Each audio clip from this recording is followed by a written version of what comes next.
Hello' everyone, 3 মে' আমাৰ ইয়াত function হৈছিলে আৰু মই ধুনীয়াকৈ ওলাই ল'লোঁ। আজি আমাৰ ইয়াত ফাংচন আছে আৰু মই নাচিবৰ কাৰণে ধুনীয়াকৈ ৰেডি হৈ গ'লোঁ। এতিয়া যাম। প্ৰথমতে আমি এতিয়া নাচিম এটা আধুনিক নৃত্য। তাৰপাছত আমাৰ হ'ব জেং বিহু। আমি আকৌ এতিয়া ড্ৰেছ এযোৰ যে পিন্ধি গৈছোঁ, আকৌ আহি পেলাই ড্ৰেছ চেঞ্জ কৰিব লাগিব। ড্ৰেছ চেঞ্জ কৰি আন্ধাৰ হৈ গ'ল। ড্ৰেছ চেঞ্জ কৰি আকৌ জেং বিহু মাৰিবলৈ যাম।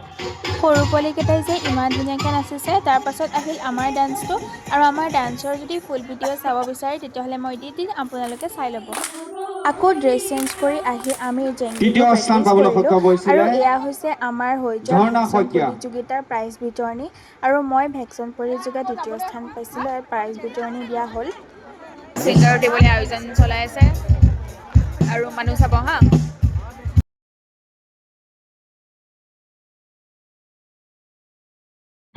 আৰু আমাৰ ছিংগাৰ উঠি গ'ল পাৰ্থপ্ৰিয়ম আমাৰ জেঠাইহঁতৰ ঘৰৰ ওচৰৰে হয়। আমি বাপুতিতা বুলি মাতোঁ। তাৰপাছত এয়া হৈছে দীক্ষিতা হাজৰিকা বা, তেখেতেও বহুত ধুনীয়াকৈ গান গাইছে। আৰু চবেই চাওকচোন, চবেই গানত পূৰা নাচি আছে। পূৰা মানে ল'ৰা ছোৱালী চব পূৰা নাচি আছে। তাৰপাছত আমিও অলপ নাচি দিলোঁ। আমি পূৰা নাচিছোঁ, কিন্তু ভিডিঅ' কৰিবলৈ নহ'ল, কিন্তু আমি পূৰা নাচিছোঁ।